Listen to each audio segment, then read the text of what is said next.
When you grow up, you tend to get told that the world is the way it is. Your life is just to live your life inside the world, try not to bash into the walls too much, try to have a nice family life, have fun, save a little money. That's a very limited life. Life can be much broader once you discover one simple fact, and that is everything around you that you call life was made up by people that were no smarter than you.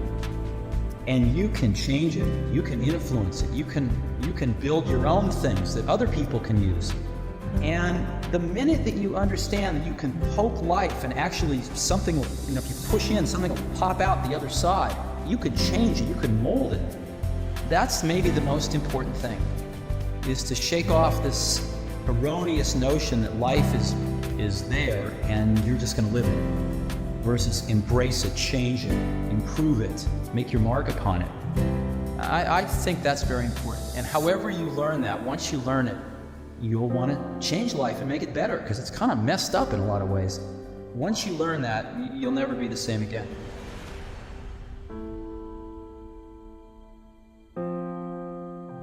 It's very interesting. I was worth about over $1 million when I was 23, and over $10 million when I was 24, and over $100 million when I was 25.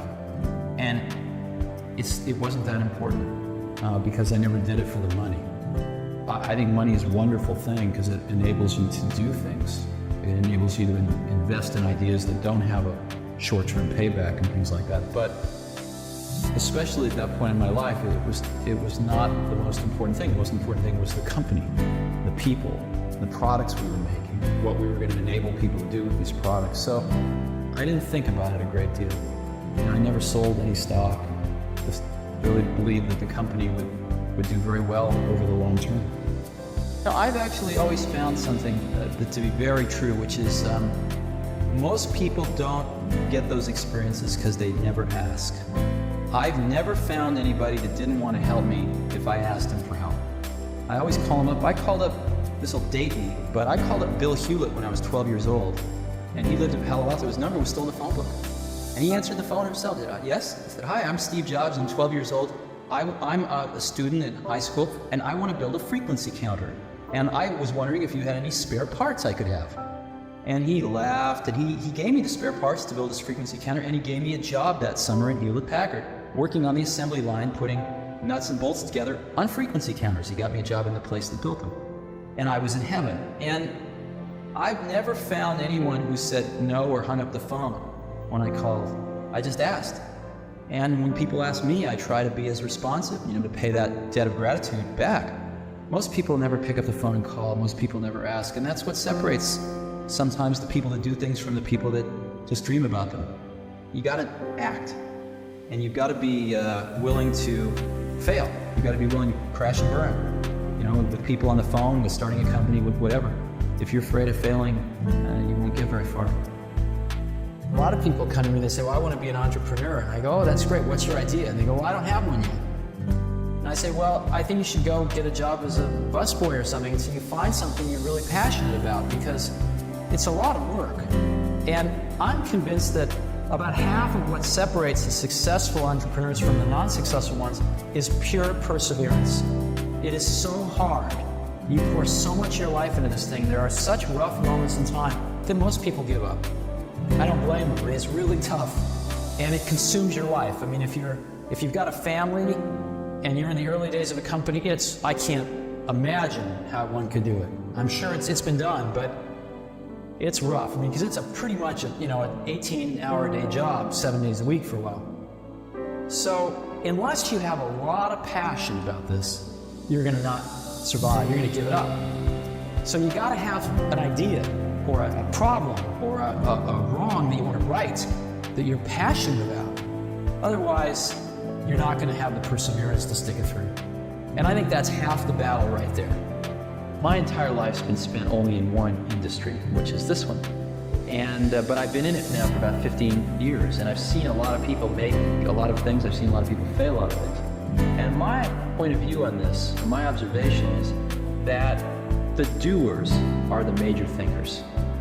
The people that really create the things that change this industry are both the thinker-doer in one person.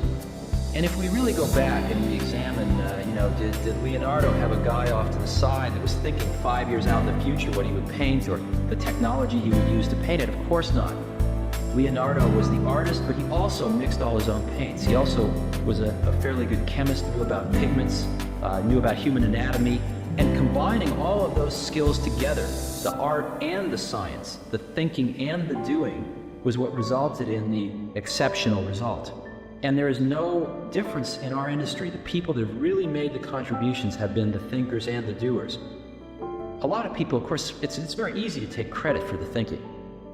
The doing is more concrete, but it's very easy for somebody to say, oh, I thought of this 3 years ago. But usually when you dig a little deeper, you find that the people that really did it were also the people that really worked through the hard intellectual problems as well. What do you imagine the next 10 years of your life is going to be about? This is probably a bad example, but I'm going to use it.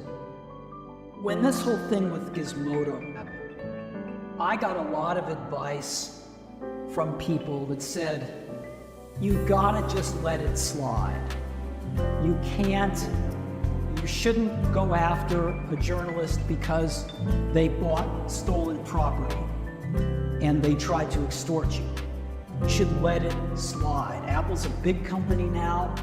You don't want the PR. You should let it slide. And I thought deeply about this, and I ended up concluding that the worst thing that could possibly happen as we get big and we get a little more influence in the world is if we change our core values and start letting it slide. I can't do that.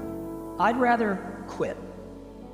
You go back 5 years ago, what would we have done if something like this happened? You go back 10 years ago, we had the same values now as we had then.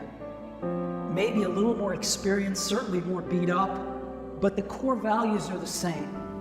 And we come into work wanting to do the same thing today as we did 5 or 10 years ago, which is build the best products for people. There's nothing that makes my day more than getting an email from some random person in the universe who just bought an iPad over in the UK and tells me the story about how it's the coolest product they've ever brought home, in their lives. That's what keeps me going. And it's what kept me going 5 years ago. It's what kept me going 10 years ago when the doors were almost closed. And it's what will keep me going 5 years from now, whatever happens. Apple as a company doesn't have the most resources of everybody in the world.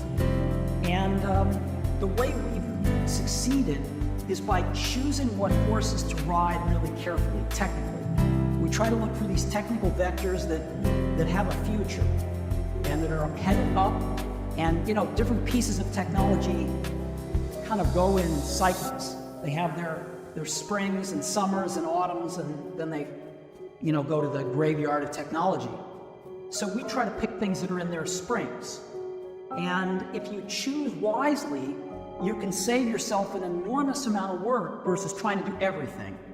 And you can really put energy into making those new emerging technologies be great on your platform, rather than just okay because you're spreading yourself too thin.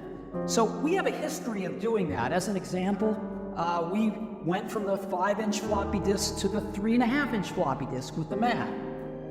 And there were some good reasons we did that. We got rid of the floppy disk altogether in 1998 with the first iMac. We also got rid of these things called serial and parallel ports. And we were the first to adopt USB, even though Intel had invented it. We first saw it en masse on iMacs. And so we have gotten rid of things. We were one of the first to get rid of optical drives with the MacBook Air. And I think things are moving in that direction as well. And sometimes when we get rid of things like the floppy disk drive on the original iMac, people call us crazy. But sometimes you just have to pick the things that look like they're going to be the right horses to ride going forward.